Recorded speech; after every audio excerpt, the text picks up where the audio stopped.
Claro que diríamos. sí. Sí. Claro. Hoy tienes, por ejemplo, ¿cuántos? Hoy tengo, pues justo tengo 3. 3. Sí, ¿Te los pero sacas a la vez? No. A ver esa paseadora de perros. Aquí voy con las fieras. ¿Y te conocen a ti cuando...? Sí, lo que pasa es que esta no quiere andar. ¿Y eso? No le gusta la calle. Ah, ¿no? Uy, pero es que la llevas a rastras. Sí, la llevo a rastras. No quiere. Yo creo que tiene frío. ¿Sí? Sí.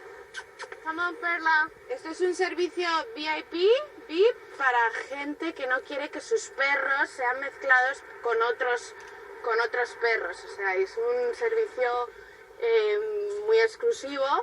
Pagan más por ello. ¿Cuánto te pagan a ti por pasear a un perro? Por Como un cacharro ya incorporado en la correa que tiras de la bolsa. bolsas para luego recoger sus cacas. Parte del servicio exclusivo... No lo saques esto. Bueno, hombre. Joder, pero menudo además. O sea, tronca.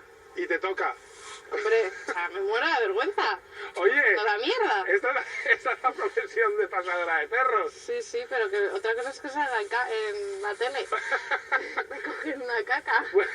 A mucho estilo. Oye, perdona, ¿te ayudo? No, gracias. Bueno, pues ahora estamos en la... Ami rishunjami warmi gukuna hatai